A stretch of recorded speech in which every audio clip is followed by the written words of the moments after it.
ಶ್ರೀ ಗುರುಭ್ಯೋ ನಮಃ. ಹರಿ ಓಂ. ಶುಕ್ಲಾಂಬರಧರಂ ವಿಷ್ಣುಂ ಶಶಿವರ್ಣಂ ಚತುರ್ಭುಜಂ ಪ್ರಸನ್ನವದನಂ ಧ್ಯಾಯೇತ್ ಸರ್ವವಿಘ್ನೋಪಶಾಂತಯೇ. ಅಗಜಾನನ ಪದ್ಮಾರ್ಕಂ ಗಜಾನನ ಮಹರ್ನಿಶಮನೇಕದಂತ ಭಕ್ತಾನಾಂ ಏಕದಂತಮುಪಾಸ್ಮಹೇ. ರಾಮಾಯ ರಾಮಭದ್ರಾಯ ರಾಮಚಂದ್ರಾಯ ವೇದಸೆ ರಘುನಾಥಾಯ ನಾಥಾಯ ಸೀತಾಯ ಪತಯೇ ನಮಃ. ಸಮಸ್ತ ವೀಕ್ಷಕ ಬಂಧುಗಳೇ, ಗ್ರಹಣ, ಪೌರ್ಣಮಿ, ಅಮಾವಾಸ್ಯೆ, ಪರ್ವಕಾಲಗಳು ವಿಶೇಷವಾಗಿರ್ತಕ್ಕಂಥ ನಮ್ಮ ಭಾರತೀಯ ಹಿಂದೂ ಸನಾತನ ಧರ್ಮದ ಒಂದೊಂದು ವಿಶೇಷವಾಗಿರ್ತಕ್ಕಂಥ ಅಂಶಗಳು ಅತ್ಯಮೂಲ್ಯವಾಗಿರ್ತಕ್ಕಂಥದ್ದೇ. ಪ್ರತ್ಯೇಕವಾಗಿರ್ತಕ್ಕಂತಹ ಒಂದಿಷ್ಟು ರಾಶಿಗಳಿಗೆ ಸಮಸ್ಯೆ ತಪ್ಪಿದ್ದಲ್ಲ. ಆದ್ರೆ ಇದಾದ ನಂತರ ಬುಧ ತನ್ನ ಸ್ಥಾನಪಲ್ಲಟ ಆಗುವಂತಹ ಸಾಂದ್ರತೆಗಳಿದೆ. ಹಾಗಾಗಿ ಒಂದಷ್ಟು ರಾಶಿಗಳಲ್ಲಿರ್ತಕ್ಕಂಥವ್ರು, ಅದರಲ್ಲೂ ಪ್ರತ್ಯೇಕವಾಗಿ ಯಾವ ಗ್ರಹಣ ಅಂದ್ರೆ ಗ್ರಹಣ ಎಂಬತಕ್ಕಂಥದ್ದು ಯಾವ ದಿವಸ ಯಾವ ಮುಹೂರ್ತಕ್ಕೆ ಬದಲಾವಣೆ ಆಗುತ್ತೋ ಆ ಬದಲಾವಣೆಯ ಪರ್ವಕ್ಕೆ ಸಂಬಂಧಪಟ್ಟಂತಹ ರಾಶಿಗಳ ಮೇಲೆ ಒಂದಷ್ಟು ಸಮಸ್ಯೆ ಎಂಬತಕ್ಕಂಥದ್ದು ಕಟ್ಟಿಟ್ಟು ಬುತ್ತಿ ಆಗುತ್ತೆ. ಹಾಗಾಗಿ ಇದು ರಾಜಕೀಯ ರಂಗದಲ್ಲೂ ಅಲ್ಲೋಲ ಕಲ್ಲೋಲ ತೋರಿಸುತ್ತೆ. ಪ್ರಕೃತಿಯ ಮೇಲೂ ಸಾಕಷ್ಟು ವಿಸ್ಮಯಗಳೆದುರಾಗತ್ತೆ. ಹಾಗೆ ಒಂದಷ್ಟು ಕಡೆ ಜಲಪ್ರಳಯ ಅಂತಕ್ಕಂಥದ್ದು ಕಟ್ಟಿಟ್ಟ ಬುತ್ತಿ. ಇದರ ಸಂಭವಿಸುವಂತಹ ಸೂರ್ಯಗ್ರಹಣ ಹಿರಿಯರನ್ನಾಗ್ಲಿ, ಪ್ರಮುಖರನ್ನಾಗ್ಲಿ, ಅಥವಾ ಸಮಾಜದ ಒಂದು ಸ್ಥಾನಮಾನಕ್ಕೆ ಏರಿರತಕ್ಕಂತಹ ವ್ಯಕ್ತಿಗಳ ಮೇಲಾದ್ರೂ ಈ ಗದಾಪ್ರಹಾರ ತಪ್ಪಿದ್ದಲ್ಲ. ಹಾಗಾಗಿ ಎಚ್ಚರಿಕೆ ವಹಿಸಬೇಕಾದ್ದು ಎಲ್ಲರೂ. ಅದರಲ್ಲಿ ಒಂದಿಷ್ಟು ಜನಕ್ಕೆ ಮಾತ್ರ ಅದರ ಮುನ್ಸೂಚನೆ ಗೊತ್ತಾಗ್ಬಿಡುತ್ತೆ. ಆ ಸಮಯದಲ್ಲಾದ್ರೂ ನಾವು ಭಗವಂತನಲ್ಲಿ ಮೊರೆ ಹೋಗ್ಬೇಕು. ದೇವತಾರಾಧನೆ, ಜಪ, ತಪ, ಅನುಷ್ಠಾನ ಇದು ನಮ್ಮ ಭಾರತೀಯ ಹಿಂದೂ ಸನಾತನ ಧರ್ಮ. ಈ ಧರ್ಮದ ಆಚರಣೆ ಇದ್ರೆ ಹೆಚ್ಚಿನ ಫಲವನ್ನ ಖಂಡಿತ ಸಿದ್ಧಿಪಡಿಸ್ಕೊಳ್ಬಹುದು. ಒಳ್ಳೇದಾಗ್ಲಿ, ಶುಭವಾಗಿ. ಗ್ರಹಣ ಕಾಲದಲ್ಲಿ ಇಂತಿಂತ ಕಾರ್ಯ ಮಾಡಬಾರದು ಎಂಬತಕ್ಕಂಥದ್ದಾದ್ರೆ ಹಿಂದಿನ ಪರಂಪರೆ ಧರ್ಮಶಾಸ್ತ್ರ ಏನ್ ಹೇಳಿದ್ಯೋ ಅದನ್ನೇ ಕರೆಕ್ಟ್. ಹಾಗಾಗಿ ಗ್ರಹಣ ಕಾಲದಲ್ಲಿ ಜಪತಪಗಳು ಕರೆಕ್ಟ್. ದೂರ ಪ್ರಯಾಣ ಮಾಡತಕ್ಕಂಥದ್ದು ಸಲ್ಲದು. ಹಾಗೆ ದಂಪತಿಗಳು ಸಾಧ್ಯವಾದಷ್ಟು ಅವರ ಎಚ್ಚರಿಕೆಯಲ್ಲಿ ಇರಬೇಕು. ಇನ್ನ ಗರ್ಭಿಣಿ ಸ್ತ್ರೀಯರಂತೂ ಬಹಳ ಜವಾಬ್ದಾರಿ ವಹಿಸಬೇಕು. ಹಾಗೆ ಯಾವುದೇ ವ್ಯವಹಾರಗಳು ಮಾಡಬೇಕಾದ್ರೂ ಅಥವಾ ಕಾಗದ ಪತ್ರಕ್ಕೆ ಸಹಿ ಹಾಕಬೇಕಾದ್ರೂ ಗ್ರಹಣ ಕಾಲ ಒಳ್ಳೇದಲ್ಲ ಅಂತ ಶಾಸ್ತ್ರ ಸಾರಿ ಸಾರಿ ಹೇಳುತ್ತೆ. ಒಳ್ಳೇದಾಗ್ಲಿ. ವರ್ಷದ ಕೊನೆಯ ಗ್ರಹಣ ಕೇತುಗ್ರಸ್ತ ಸೂರ್ಯಗ್ರಹಣ. ಗ್ರಹಣ ಅಂದಾಗ ಒಂದಷ್ಟು ಜನಗಳಿಗೆ ಭಯಭೀತರಾಗ್ತಕ್ಕಂಥದ್ದಿದೆ. ಒಂದಷ್ಟು ಜನ ಗ್ರಹಣ ಕಾಲದಲ್ಲಿ ಕಾರ್ಯಸಿದ್ಧಿಗಳನ್ನ ಮಾಡ್ಕೊಳ್ತಕ್ಕಂಥದ್ದಿದೆ. ಒಂದಷ್ಟು ಜನ ಸಮಸ್ಯೆ ಅಂತ ಬಂದಾಗ ಪರಿಹಾರ ಹೇಗಪ್ಪ ಅಂತ ಹುಡುಕುವಂತವ್ರು ಇದ್ದಾರೆ. ಭರತ ಖಂಡದಲ್ಲಿ ವಾಸ ಮಾಡತಕ್ಕಂಥ ಪ್ರತಿಯೊಬ್ಬರಿಗೂ ಗ್ರಹಗತಿಗಳ ಬಗ್ಗೆ, ಗ್ರಹ ನಕ್ಷತ್ರಗಳ ಬಗ್ಗೆ, ಜೊತೆಗೆ ರಾಹುಕೇತುಗಳ ಬಗ್ಗೆ, ಎಲ್ಲಕ್ಕಿಂತ ಮುಖ್ಯವಾಗಿ ಸೂರ್ಯಚಂದ್ರರ ಬಗ್ಗೆ, ದೇವರು, ದೇವತಾರಾಧನೆ, ಸೂರ್ಯಚಂದ್ರರು ಒಬ್ಬೊಬ್ಬರೇ ಆದ್ರಿಂದ ನಮ್ಮ ಭಾರತಕ್ಕೆ ಕಾಣದೇ ಇರತಕ್ಕಂಥ ಗ್ರಹಣಕ್ಕೂ ಒಂದಷ್ಟು ಆತಂಕ, ಭಯ, ನೋವಿನ ಸಂಗತಿ ಇದೆಲ್ಲ ಇರುತ್ತೆ. ಒಂದು ವಿಚಾರ ಅರ್ಥ ಮಾಡ್ಕೋಬೇಕು. ವ್ಯಕ್ತಿ ಇಲ್ಲಿಲ್ಲ, ಹೊರ ರಾಜ್ಯದಲ್ಲಿದ್ದಾನೆ, ಹೊರದೇಶದಲ್ಲಿದ್ದಾನೆ, ಅಲ್ಲಿ ಆತರ ಏನೋ ಅಸಮಾಧಾನ ಆಗುತ್ತೆ ಅಂದ್ರೆ ಆ ಕುಟುಂಬಕ್ಕೆ ನೋವಾಗುತ್ತೆ. ಆ ಪ್ರಕಾರ ಆಲೋಚನೆ ಮಾಡೋದಾದ್ರೆ ಭರತ ಖಂಡಕ್ಕೆ, ಈ ಭಾರತ ದೇಶಕ್ಕೆ ಕಾಣದಿರತಕ್ಕಂಥ ಗ್ರಹಣ ಇದು ಸೂರ್ಯಗ್ರಹಣ. ಗ್ರಹಣ ಎಂಬತಕ್ಕಂತಹದ್ದೇ ನಭೋಮಂಡಲದಲ್ಲಿ ಕಾಣುವಂತಹ ಒಂದು ಕೌತುಕ. ಇದು ವಿಜ್ಞಾನಿಗಳು ಹೇಳುವ ಮಾತು.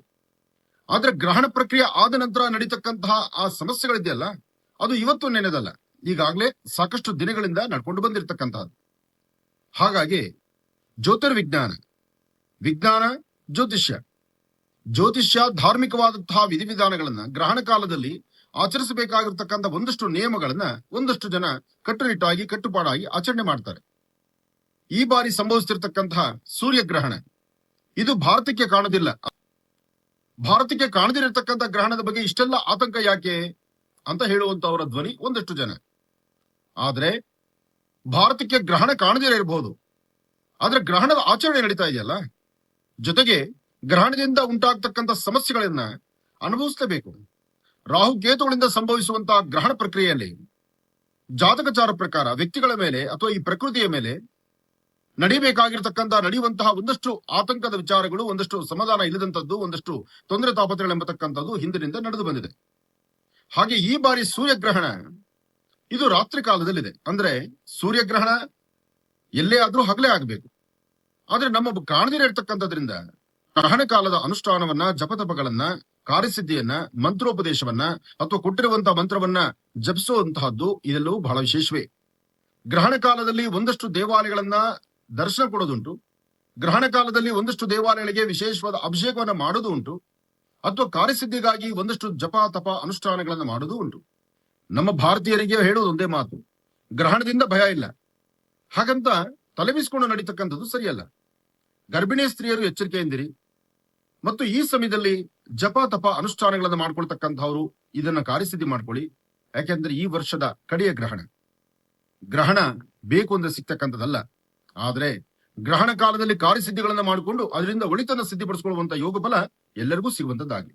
ಗ್ರಹಣ ಕಾಲದಲ್ಲಿ ದರ್ಬೆ ಪ್ರಾಮುಖ್ಯತೆ ಇದೆ ದರ್ಬೆಗೆ. ಕಾರಣ, ವಾಸ್ತುಗೃಹವನ್ನು ಶುದ್ಧಿ ಮಾಡಿ ನೀವೆಷ್ಟೇ ಶುದ್ಧಿ ಆದರೂ 2 ದರ್ಬೆಯನ್ನು ಅಲ್ಲಿಟ್ಟಾಗ ಅದಕ್ಕೆ ಮತ್ತಷ್ಟು ಶಕ್ತಿ ಬರುತ್ತೆ. ಆಹಾರ ಪದಾರ್ಥಗಳ ಮೇಲೂ 2 ದರ್ಬೆಯನ್ನು ಇಡಬೇಕು. ಹಾಗೆ ಏನೇ ಮಾಡಬೇಕಾದ್ರೂ ಅದಕ್ಕೆ ಅದರದೇ ಆದಂತಹ ಒಂದು ಕ್ರಮ ಇದೆ. ಆ ಕ್ರಮದ ಆಚರಣೆಗೆ ದರ್ಬೆ ಬಹಳ ಪ್ರಾಮುಖ್ಯತೆ. ದರ್ಬೆ ಮನುಷ್ಯನ ಹುಟ್ಟಿನಿಂದ ಸಾಯುವವರೆಗೂ ಪ್ರತಿಯೊಂದು ಕಾಲಗಳಲ್ಲೂ ದರ್ಬೆಯ ಪ್ರಾಮುಖ್ಯತೆ ಬಹಳ ವಿಶೇಷವಾಗಿರ್ತಕ್ಕಂಥದ್ದು. ಹಾಗಾಗಿ ದರ್ಬೆ ಗ್ರಹಣ ಕಾಲದಲ್ಲಿ ಬಹಳ ಪ್ರಾಮುಖ್ಯತೆ ಇದೆ. ದರ್ಬೆ ಸೀತಾದೇವಿ ಭೂಮಿಯಲ್ಲಿ ಹೋದಾಗ, ಅಂದ್ರೆ ಅಗ್ನಿ ಪ್ರವೇಶ ಆದ ನಂತರ ಸೀತೆ ಪಾವಿತ್ರಳು ಎಂಬತಕ್ಕಂತಹ ವಿಚಾರ ಗೊತ್ತಾದ ಮೇಲೂ ಸಹಿತ ತಾಯಿಯ ಮಡಿಲ ಸೇರಲಿಕ್ಕಾಗಿ ಸೀತೆ ಭೂಮಿಗೆ ಹೋಗ್ತಾಳೆ. ಯಾಕೆಂದ್ರೆ ಭೂತಾಯಿಯ ಮಗಳು ಸೀತೆ. ಆ ಸೀತೆ ಭೂಮಿಗೆ ಹೋಗ್ಬೇಕಾದ್ರೆ ತನ್ನ ಕೇಶಗಳು ಭೂಮಿ ಮೇಲಿದ್ದಂಥದ್ದು ಅದು ದರ್ಬೆ ಅಂತ ಹೇಳ್ತಾರೆ. ಅದಕ್ಕೆ ಆ ದರ್ಬೆಗೆ ಅಷ್ಟು ಪವಿತ್ರತೆ ಇರತಕ್ಕಂಥದ್ದು, ಅಷ್ಟು ವಿಶೇಷತೆ ಇರತಕ್ಕಂಥದ್ದು. ಗ್ರಹಣ ಕಾಲದಲ್ಲಿ ನೀರಿಗಾಗ್ಲಿ ಅಥವಾ ಕೆಲವು ಪದಾರ್ಥಗಳಲ್ಲಾಗ್ಲಿ, ಉಪ್ಪು, ಹುಣಸೆಹಣ್ಣು, ಹುಳಿ ಇಂತಹ ಪದಾರ್ಥಗಳಲ್ಲೂ ಸಹಿತ ದರ್ಬೆಯನ್ನು ಹಾಕುವುದು ಹಿಂದಿನಿಂದ ಬಂದಿರತಕ್ಕಂಥ ಒಂದು ಪದ್ಧತಿ. ಆ ಪದ್ಧತಿ, ಆಚಾರ, ವಿಚಾರ ಇದೆಲ್ಲವೂ ಸಹಿತ ಅಂದಿನಿಂದ ಇಂದಿನವರೆಗೂ ನಡ್ಕೊಂಡು ಬಂದಿದೆ. ಒಳ್ಳೇದಾಗ್ಲಿ, ಶುಭವಾಗಲಿ. ಇನ್ನ ರಾಶಿ ಬಲದತ್ತ ಗಮನ ಹರಿಸೋಣ. ಮಿಥುನ ರಾಶಿ, ಮಿಥುನ ಲಗ್ನ. ಮಿಥುನ ರಾಶಿ, ಮಿಥುನ ಲಗ್ನದಲ್ಲಿ ಇರ್ತಕ್ಕಂಥವ್ರಿಗೆ ಆರ್ಥಿಕ ಪರಿಸ್ಥಿತಿ ಪರವಾಗಿಲ್ಲ, ಹಣಕಾಸಿನ ವಿಚಾರ ಪರವಾಗಿಲ್ಲ, ದೊಡ್ಡದಾದಂತಹ ಜವಾಬ್ದಾರಿ, ಸಾಕಷ್ಟು ಕೆಲಸ ಕಾರ್ಯಗಳು, ಹಾಗೆ ಮಾಡುವಂತಹ ವೃತ್ತಿ ಧರ್ಮದ ಅಭಿವೃದ್ಧಿ, ಏನೇ ಒಂದು ಕೆಲಸ ಮಾಡಬೇಕಾದ್ರೂ ಶಾಂತಿ ಸಮಾಧಾನವಾಗಿರಬೇಕು. ಆದ್ರೆ ಸಣ್ಣ ಸಣ್ಣ ವಿಚಾರಕ್ಕೂ ಸಹಿತ ರೌದ್ರ ಆಗ್ತಕ್ಕಂಥದ್ದು, ಬೇಡವಾದಂತಹ ವಿಚಾರಗಳನ್ನ ತಲೆ ತುಂಬಿಸ್ಕೊಳ್ತಕ್ಕಂಥದ್ದು, ಮನಸ್ಸಲ್ಲಿ ಒಂದು ಅಸಮಾಧಾನದ ಸನ್ನಿವೇಶ ಎದುರಾಗುವಂತಹ ಲಕ್ಷಣಗಳು ಕಂಡು ಬರುತ್ತೆ. ಸ್ವಲ್ಪ ನೀವು ಈ ಸಮಯದಲ್ಲಿ ಸ್ವಲ್ಪ ಶ್ರದ್ಧೆಯಿಂದ, ಭಕ್ತಿಯಿಂದ ನಿಮ್ಮ ಕೆಲಸ ಕಾರ್ಯಗಳ ಕಡೆ ಇನ್ನೊಂದು ಹೆಜ್ಜೆ ಮುಂದಕ್ಕೆ ಹಾಕಿ ಸ್ವಲ್ಪ ಕಷ್ಟಪಟ್ಟು ಕೆಲಸ ಮಾಡ್ತೀನಿ ಅಂದ್ರೆ, ಅಥವಾ ಏನಾದ್ರು ಒಂದು ಸಾಧನೆ ಮಾಡ್ತೀನಿ ಅಂದ್ರೆ, ಅಥವಾ ಯಾವ್ದಾದ್ರು ಒಂದು ಕೆಲಸ ಕಾರ್ಯಗಳ ಬಗ್ಗೆ ನೀವು ಚಿಂತನೆ ಮಾಡಿದ್ದೆ ಆದ್ರೆ ಹೆಚ್ಚಿನ ಫಲವನ್ನಂತೂ ಖಂಡಿತ ಸಿದ್ಧಪಡಿಸ್ಕೊಳ್ತೀರಿ. ಜೊತೆಗೆ ಸಾಧ್ಯವಾದ್ರೆ ಒಂದು ಲಲಿತಾ ಸಹಸ್ರನಾಮ, ಮಹಾಲಕ್ಷ್ಮಿ ಅಷ್ಟೋತ್ತರ, ಶ್ರೀ ಸೂಕ್ತ, ದುರ್ಗಾ ಸಪ್ತಶತಿ, ದೇವಿ ಖಡ್ಗಮಾಲ, ಹೀಗೆ ದೇವಿಗೆ ಸಂಬಂಧಪಟ್ಟದ್ದು ಏನಾದ್ರು ಒಂದಿಷ್ಟು ಅನುಷ್ಠಾನವನ್ನು ಮಾಡಿ ಯಾರಾದ್ರೂ ಒಂದಿಬ್ಬರು ಸುಮಂಗಲೆಯರಿಗೆ, ಮುತ್ತೈದೆಯರಿಗೆ ಅರಿಶಿನ ಕುಂಕುಮವನ್ನ ಮತ್ತೊಂದಿಷ್ಟು ಹಣ್ಣು ಹಂಪಲುಗಳನ್ನು ಕೊಟ್ಟು ಅವರ ಆಶೀರ್ವಾದ ಪಡೆದು ಅವ್ರ ಪಾದ ಮುಟ್ಟಿ ನಮಸ್ಕಾರ ಮಾಡಿದ್ದೆ ಆದ್ರೆ ಅದ್ಭುತವಾದಂತ ಫಲವನ್ನ ಮಿಥುನ ರಾಶಿಯವರು ಸಿದ್ಧಿಪಡಿಸ್ಕೊಳ್ತೀರಿ. ಮಿಥುನ ರಾಶಿ, ಮಿಥುನ ಲಗ್ನದಲ್ಲಿ ಜನಿಸಿರ್ತಕ್ಕಂಥವ್ರಿಗೆ ಈ ಭೂಮಿಗೆ ಸಂಬಂಧಪಡ್ತಕ್ಕಂಥ ವಿಚಾರದಲ್ಲಿ ಸ್ವಲ್ಪ ಹೃದಯದಲ್ಲಿ ಭಯ ಅನ್ಸುತ್ತೆ. ಯಾಕೆಂದ್ರೆ ಕಾಗದ ಪತ್ರಗಳದಾಗಿರ್ಬೋದು, ಅಥವಾ ಅಲ್ಲಿ ಯಾರೋ ಬಂದು ತೊಂದರೆ ಮಾಡೋದಾಗಿರ್ಬೋದು, ಅಥವಾ ಬೇಡವಾದಷ್ಟು ವಿಚಾರಗಳು ತಲೆ ತುಂಬಿಕೊಂಡು ಭೂಮಿಗೆ ಸಂಬಂಧಪಡ್ತಕ್ಕಂಥ ವಿಚಾರದಲ್ಲಿ ಸ್ವಲ್ಪ ಆತಂಕಕ್ಕೆ ಒಳಗಾಗ್ಬೋದು. ಆದ್ರೆ ಏನೂ ಆಗೋದಿಲ್ಲ, ಧೈರ್ಯವಾಗಿರಿ. ಎಲ್ಲವೂ ಸಿದ್ಧ. ಪ್ರಾರಂಭಿಕ ಏನ್ ಗರ್ಜನೆ ಮಾಡ್ಕೊಂಡು ಬರುತ್ತೋ ಸಮಸ್ಯೆ ಅಂತಕ್ಕಂಥದ್ದು, ಆ ಗರ್ಜನೆ ಮಾಡತಕ್ಕಂಥದ್ದು ಸ್ವಲ್ಪ ಸಮಯದಲ್ಲೇ ಆ ಗರ್ಜನೆ ಸಂಪೂರ್ಣ ನೆಲ ಕಚ್ಚುತ್ತೆ.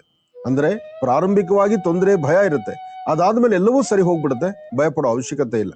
ಮನೆಯಿಂದ ಆಚೆ ಹೊರಡುವಾಗೆ ಒಂದು ಲೋಟ ನೀರಿನಲ್ಲಿ ಒಂದಿಷ್ಟು ಅರಿಶಿಣ ಮತ್ತು ಸುಣ್ಣ ಹಾಕಿ ಕೆಂಪು ನೀರನ್ನ ಮಾಡಿಕೊಂಡು ಅದರಿಂದ ದೃಷ್ಟಿ ತೆಗೆದು ಹಸರು ಗಿಡದ ಮೇಲೆ ಹಾಕಿ ದಕ್ಷಿಣಾಭಿಮುಖವಾಗಿ ನಿಂತು ಓಂ ನಮಃ ಶಿವಾಯ ಎಂಬತಕ್ಕಂಥ ಶಿವ ಮಂತ್ರವನ್ನ ಪಠನೆ ಮಾಡಿ ಅಥವಾ ದುರ್ಗೆಯನ್ನ ಆರಾಧನೆ ಮಾಡಿ ತದನಂತರ ಮನೆಯಿಂದ ಆಚೆ ಹೊರಟ್ರೆ ಮಿಥುನ ರಾಶಿಯವರಿಗೆ ಯಾವ ಸಮಸ್ಯೆಯೂ ಇರೋದಿಲ್ಲ. ಹಾಗೆ ನಿಮ್ಮ ಮನಸ್ಸಲ್ಲಿರ್ತಕ್ಕಂತಹ ನೋವಿನ ಸಂಗತಿಗಳನ್ನ ದೂರ ಮಾಡಿಕೊಂಡು ಫಲಗಳನ್ನ ಸಿದ್ಧಿಪಡಿಸ್ಕೊಳ್ಬೇಕಾದ್ರೂ ತಾಯಿ ಮಹಾಲಕ್ಷ್ಮಿಯನ್ನ ಆರಾಧನೆ ಮಾಡತಕ್ಕಂಥದ್ದು, ಶ್ರದ್ಧೆಯಿಂದ ಒಂದು ಹೆಜ್ಜೆ ಮುಂದಕ್ಕೆ ಹಾಕಿದ್ರೆ ಫಲಗಳು ನಿಮ್ಮದಾಗತ್ತೆ. 1 ಚಿಟಿಗೆಯಷ್ಟು ತೊಗರಿ ಬೇಳೆ, 1 ಚಿಟಿಗೆಯಷ್ಟು ಅಕ್ಕಿ ಮತ್ತು ತೊಗರಿ ಬೇಳೆಯನ್ನ ಏಕಕಾಲದಲ್ಲೇ ತರಿಸಿ ದೃಷ್ಟಿ ತೆಗೆದು ಅದನ್ನ ದಕ್ಷಿಣಕ್ಕೆ ಹಾಕಿ, ಹಾಗೆ ಬರೀ ಹಣೆಯಲ್ಲಿಲ್ದಿರ ಒಂದಿಷ್ಟು ಗಂಧ ಕುಂಕುಮವನ್ನ ಹಚ್ಕೊಳ್ಳಿ. ಹಾಗೆ ಯಾವುದೇ ಒಂದು ಕೆಲಸ ಕಾರ್ಯಗಳನ್ನು ಮಾಡಬೇಕಾದ್ರೂ ನಿಮ್ಮ ಮನಸ್ಸಲ್ಲಿ ಏನ್ ಹೇಳುತ್ತೋ ನಿಮ್ಮ ಮನಸ್ಸಿಗೆ ಮೊದಲನೇ ಆದ್ಯತೆ. ಹೇಳುವವರ ಮಾತನ್ನ ಬಿಟ್ಟು ನಿಮ್ಮ ಮನಸ್ಸಲ್ಲಿ ಸರಿ ಅನ್ಸದ್ದನ್ನ ಮಾತ್ರ ಕೈಗೆತ್ಕೊಳ್ಳಿ. ಯಾಕೆಂದ್ರೆ ಇತ್ತೀಚಿನ ದಿನಗಳಲ್ಲಿ ನೀವು ಅನುಭವಿಸ್ತಾ ಇರತಕ್ಕಂಥ ಕಷ್ಟಗಳಿದೆಯಲ್ಲ, ಅಬ್ಬಬ್ಬಾ, ಅದು ಹೇಳ್ತಿರೋದು. ಆದ್ರೆ ಏನೇ ಆದ್ರೂ ನಿಮ್ಮ ಒಳಮನಸ್ಸಲ್ಲಿ ನೀವು ಒಳಮನಸ್ಸಲ್ಲಿ ಏನ್ ತೀರ್ಮಾನ ತಗೊಳ್ತೀರಿ ರೂಪಲ್ಲಿದ್ದೀರಿ, ಎಲ್ಲಾದ್ರೂ ಒಂದು ಪ್ರಯಾಣವನ್ನ ಬೆಳೆಸ್ಬೇಕು ಅಂತಿದ್ದೀರಿ, ದೇವತಾ ದರ್ಶನ ಮಾಡ್ಬೇಕು ಅಂತಿದ್ದೀರಿ, ಜೊತೆಗೆ ಆಧ್ಯಾತ್ಮಿಕವಾಗಿ ಒಂದಿಷ್ಟು ಆರ್ಥಿಕ ಪರಿಸ್ಥಿತಿಯನ್ನ ಬಲಪಡಿಸ್ಕೊಳ್ಬೇಕು ಎಂಬತಕ್ಕಂಥ ಚಿಂತನೆ ಬಹಳಷ್ಟು ಇದೆ. ತಲೆಯಲ್ಲಿ ಓಡ್ತಾ ಇರತಕ್ಕಂಥ ವೇಗ ಇದೆಯಲ್ಲ, ಪ್ರತಿಯೊಂದು ವಿಚಾರಗಳನ್ನು ಸಹಿತ ಯೋಚನೆ ಮಾಡಿ ಒಂದ್ ಹೆಜ್ಜೆ ಮುಂದಕ್ಕಿಟ್ಟು ಅದರಿಂದ ಲಾಭವನ್ನು ಗಳಿಸಬೇಕು ಎಂಬತಕ್ಕಂಥ ಆಲೋಚನೆಯಲ್ಲಿ ಇದ್ದೀರಿ. ಫಲಗಳಲ್ಲಿ ತಾವು ಅಂದುಕೊಂಡಷ್ಟು ಲಾಭವೇ ಇದೆ, ಆದ್ರೆ ಪ್ರಾರಂಭಿಕ ಹಂತದಲ್ಲಿ ಮಾತ್ರ ಒಂದಷ್ಟು ಮನಸ್ಸಿಗೆ ನೋವಿದೆ. ಹಾಗೆ ಒಂದಷ್ಟು ಜನಕ್ಕೆ ಅರ್ಧ ತಲೆನೋವಿಂದ ಒದ್ದಾಡುವಂತಹ ಪರಿಯವೂ ಇದೆ. ನಿಮ್ಮ ಆರೋಗ್ಯದಲ್ಲಾಗುವಂತಹ ವ್ಯತ್ಯಾಸಗಳನ್ನ ಸರಿಪಡಿಸ್ಕೊಳ್ಬೇಕು. ಮತ್ತೆ ಇವತ್ತು ಏನೇ ಕೆಲಸ ಕಾರ್ಯ ಮಾಡಬೇಕಾದ್ರೂ ಸ್ವಲ್ಪ ಜಾಗೃತರಾಗಿರ್ಬೇಕು.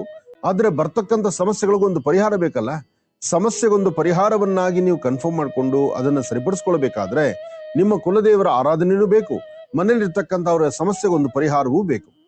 ಹಾಗೆ ವಿದ್ಯಾರ್ಥಿಗಳು ಓದೋದ ಕಡೆ ಹೆಚ್ಚು ಗಮನ ಕೊಡಿ. ನಿಮ್ಮ ವೃತ್ತಿಯಲ್ಲಿ ಒಂದು ಅಭಿವೃದ್ಧಿಯನ್ನು ತಂದುಕೊಳ್ಬೇಕು ಎಂಬತಕ್ಕಂಥ ಆಸೆ ನಿಮಗಿದೆ. ಆದರೆ ಯಾವ ಅಭಿವೃದ್ಧಿಯನ್ನೂ ಕಾಣ್ಲಿಕ್ಕಾಗದಂತ ರೀತಿಯಲ್ಲಿದ್ದೀರಿ. ಹಾಗೆ ಸಣ್ಣ ಸಣ್ಣ ವಿಚಾರದಲ್ಲೂ ಸಹಿತ ಮಾನಸಿಕವಾದಂತಹ ಒತ್ತಡಗಳು ಎದುರಾಗುತ್ತೆ. ವಿದ್ಯಾರ್ಥಿಗಳಿಗೆ ಒಂದು ಹೊಸ ಬದುಕನ್ನು ಕಟ್ಕೊಳ್ಳುವಂತ ಯೋಗ ಫಲ.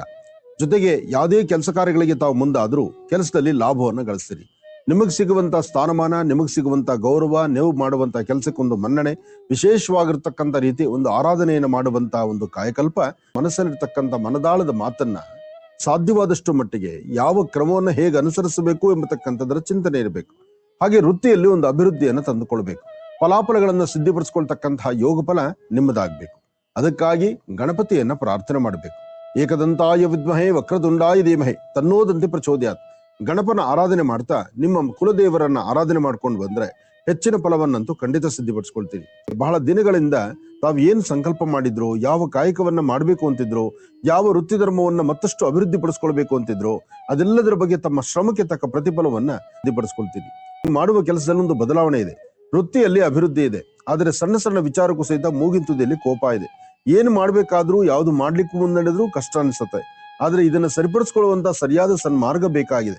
ನಿಮ್ಮ ಮನಸ್ಸಲ್ಲಿರ್ತಕ್ಕಂಥ ನಿಮ್ಮ ಮನದಾಳದ ಮಾತಿಗೆ ಸೂಕ್ತವಾದಂತಹ ಉತ್ತರ ಕೊಡುವಂತ ಕಾಲವೂ ಇದೆ. ಅಂದ್ರೆ ನಿಮ್ಮ ಶ್ರಮಕ್ಕೆ ತಕ್ಕ ಪ್ರತಿಫಲ ಸಿಕ್ತಿಲ್ವಲ್ಲ ಎಂಬತಕ್ಕಂಥದ್ರ ನೋವಿತ್ತಲ್ಲ, ಆ ಪ್ರತಿಫಲವನ್ನ ಸಿದ್ಧಿಪಡಿಸ್ಕೊಳ್ತಕ್ಕಂಥ ಯೋಗ ಫಲ. ಹಾಗೆ ಅಪ್ಪಟ ಶ್ರೀಗಂಧ ಚಕ್ಕೆಯಿಂದ ಗಂಧವನ್ನ ತೆಗೆದು ಹಸಿರು ಎಲೆಗಳ ಮೇಲೆ, ಯಾವ್ದಾದ್ರು ಹಸಿರು ಎಲೆ ಸರಿ, ಅರಳಿ ಮರ ಆದ್ರೂ ಸರಿ, ಬೇವಿನ ಮರ ಆದ್ರೂ ಸರಿ, ಔದುಂಬರ ಆದ್ರೂ ಸರಿ, ಏನು ಸಿಕ್ಕಿಲ್ಲ ಅಂದ್ರೆ ಕೊನೆಗೆ ತುಳಸಿ ಎಲೆ ಆದ್ರೂ ಸರಿ, ಒಟ್ಟಾರೆ ಆ ಗಂಧವನ್ನ ತುಳಸಿ ಎಲೆ ಮೇಲೆ ಅಥವಾ ಎಲೆಗಳ ಮೇಲೆ ಹಚ್ಚಿ ಭಕ್ತಿಯಿಂದ ಉತ್ತರಾಭಿಮುಖವಾಗಿ ನಿಂತು ನಿಮ್ಮ ಧರ್ಮದ ಗುರುಗಳನ್ನ ಪ್ರಾರ್ಥನೆ ಮಾಡಿ ಅದ್ರ ಮೇಲೆ ಒಂದು ಅರಿಶಿನ ಕೊಂಬನ್ನ ಇಟ್ಟು ದೇವರ ಸಾನ್ನಿಧ್ಯದಲ್ಲಿ ಇಡಿ. ಆ ದೇವರ ಸಾನ್ನಿಧ್ಯದಲ್ಲಿ ಈ ತಂತ್ರಸಾರವನ್ನ ಮಾಡ್ಕೊಂಡು ನೀವು ಆಚೆ ಬಂದ್ರೆ ಸಾಕಷ್ಟು ಬದಲಾವಣೆ ತಂದುಕೊಳ್ತೀರಿ. ಯಾರೊಬ್ಬರು ನಿಷ್ಠೂರ ಮಾಡಿದ್ರು ಆ ನಿಷ್ಠೂರಕ್ಕೆ ನೀವು ಒಳಗಾಗುವಂಥದ್ದಿಲ್ಲ. ಅಲ್ಲಿ ನಿಮ್ಮ ಒಂದು ಸರಿಯಾದ ವ್ಯವಸ್ಥೆಗಳಲ್ಲಿ ಸರಿಯಾದ ಕೆಲಸ ಕಾರ್ಯಗಳನ್ನು ಸಿದ್ಧಿಪಡಿಸ್ಕೊಳ್ತೀರಿ. ಆದ್ರೆ ಆರೋಗ್ಯದಲ್ಲಿ ಸಣ್ಣ ಸಣ್ಣ ವ್ಯತ್ಯಾಸ ಕಾಣಬಹುದು. ಆದ್ರೂ ಏನು ಭಯಪಡಬೇಕಾದಿಲ್ಲ. ಉದ್ಯೋಗ, ವ್ಯವಹಾರ, ಆರ್ಥಿಕ ಪರಿಸ್ಥಿತಿ ಇಲ್ಲಿ ಸ್ವಲ್ಪ ಅಭಿವೃದ್ಧಿ ಆದ್ರೆ ಈ ಸಮಸ್ಯೆಗಳಿಗೆಲ್ಲ ಒಂದು ಸೂಕ್ತ ಪರಿಹಾರವನ್ನ ಅಲ್ಲಿಂದಲ್ಲೇ ತಾವು ಕಂಡುಕೊಳ್ಬಹುದು. ಒಂದು ಅದೃಷ್ಟ ಇದೆ, ಏನಪ್ಪಾ ಅಂದ್ರೆ ಬಹಳ ದಿನಗಳಿಂದ ನಿಂತಿರ್ತಕ್ಕಂಥ ಕೆಲಸ ಕಾರ್ಯ ಅಥವಾ ಭೂಮಿಗೆ ಸಂಬಂಧಪಡ್ತಕ್ಕಂಥ ವಿಚಾರ ಅಥವಾ ನಿಮ್ಮ ವೈಯಕ್ತಿಕವಾದಂತಹ ಬದುಕಿಗೆ ಒಂದು ಸುಂದರವಾದಂತಹ ಬದುಕು ಕಟ್ಕೊಳ್ಬೇಕು ಅಂತ ತಾವೇನ್ ಚಿಂತನೆ ಮಾಡ್ತಿದ್ರು, ಸ್ವಲ್ಪ ಮಟ್ಟಿಗೆ ಒಂಚೂರು ಚಾಲನೆ ಅಂತ ನೀವು ಮಾಡಿದ್ರೆ ಅಥವಾ ಅದನ್ನ ಗಮನಕ್ಕೆ ತಂದುಕೊಂಡ್ರೆ ಅದರಿಂದ ತುಂಬಾ ಅನುಕೂಲ ಪಡಿಸ್ಕೊಳ್ತೀರಿ.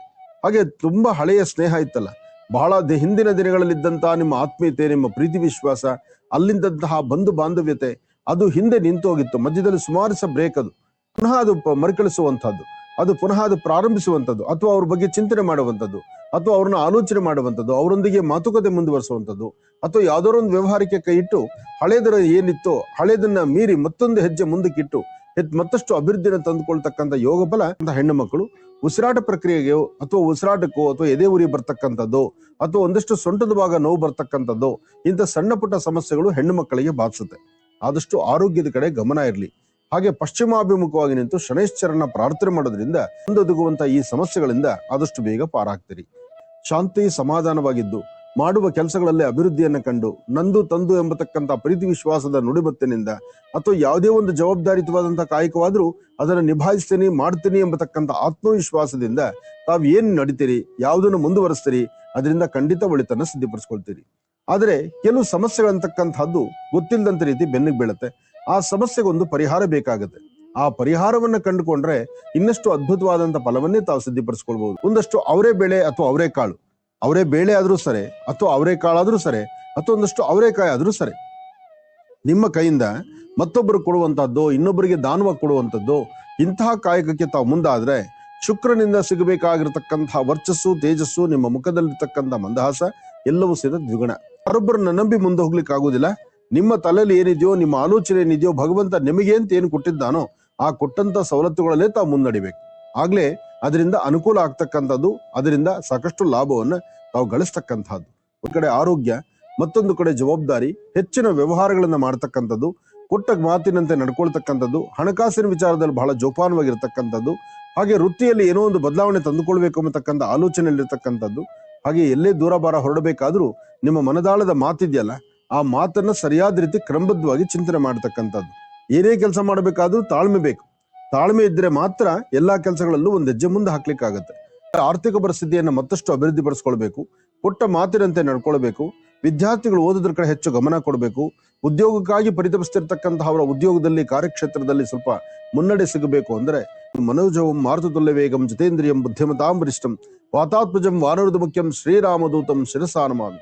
ಹನುಮನ ಕೊಂಡಾಡತಕ್ಕಂಥದ್ದು, ಹನುಮನ ಆರಾಧನೆ ಮಾಡತಕ್ಕಂಥದ್ದು, ಹನುಮನ ಒಡೆಯನಾದಂತ ಪ್ರಭು ಶ್ರೀ ರಾಮಚಂದ್ರನ ಆರಾಧನೆ ಮಾಡತಕ್ಕಂಥದ್ದು ಮಾಡೋದ್ರಿಂದ ಹೆಚ್ಚಿನ ಫಲವನ್ನಂತೂ ಸಿದ್ಧಿಪಡಿಸ್ಕೊಳ್ತೀರಿ. ಅಂದ್ರೆ ಈ ಅದೃಷ್ಟ ಎಂಬತಕ್ಕಂಥದ್ದು ಹೇಗೆ ಅಂದ್ರೆ ಯಾವ ಕ್ಷಣಕ್ಕೆ ಎದುರಾಗುತ್ತೋ ಗೊತ್ತಿಲ್ಲ, ಆದ್ರೆ ಆ ಕ್ಷಣ ಬರುವಂತ ಕಾಲ ಇದೆಯಲ್ಲ ಅದನ್ನ ನೀವು ಸ್ವಾಗತಿಸಬೇಕು, ಅದನ್ನು ಹಾಗೆ ಆರಾಧಿಸಬೇಕು. ನಿಮ್ಮ ನಡೆ ನಡವಳಿಕೆಯನ್ನ ಸಾಧ್ಯವಾದಷ್ಟು ಮಟ್ಟಿಗೆ 4 ಜನ ಮೆಚ್ಚುವಂಗ ಇಲ್ದಿದ್ರು ನಿಮ್ಮ ಆತ್ಮ ಮೆಚ್ಚುವಂತ ರೀತಿ ಇರಬೇಕು. ನಿಮ್ಮ ಆತ್ಮ ಮೆಚ್ಚುವಂತ ರೀತಿ ಇರಬೇಕಂದ್ರೆ ನಿಮಗೆ ಸರಿ ಅನ್ಸದನ್ನ ಮಾಡಬೇಕು. ಅದ್ರ ಜೊತೆಗೆ ವಿದ್ಯಾರ್ಥಿಗಳು ಓದೋದ್ರ ಕಡೆ ಹೆಚ್ಚು ಗಮನ ಕೊಡಬೇಕು. ಮನೇಲಿರ್ತಕ್ಕಂಥ ಪೋಷಕರು ತಂದೆ ತಾಯಿ ಹೇಳಿದಂತ ಮಾತನ್ನ ಆಲಿಸ್ಬೇಕು. ಹಾಗೆ ಯಾವುದೇ ಒಂದು ಕ್ಷೇತ್ರದಲ್ಲಿ ಕಾರ್ಯಕ್ಷೇತ್ರದಲ್ಲಿ ಇದ್ರೂ ಅದರ ಅಭಿವೃದ್ಧಿ ಬಗ್ಗೆ ತಾವು ಏನ್ ಚಿಂತನೆ ಮಾಡ್ತಿದ್ರೋ ಆ ಚಿಂತನೆಯನ್ನ ಸರಿಯಾದ ಕ್ರಮಬದ್ಧವಾಗಿ ನೀವು ನಡೆಸಬೇಕು. ಒಳ್ಳೇದಾಗ್ಲಿ, ಶುಭವಾಗ್ಲಿ.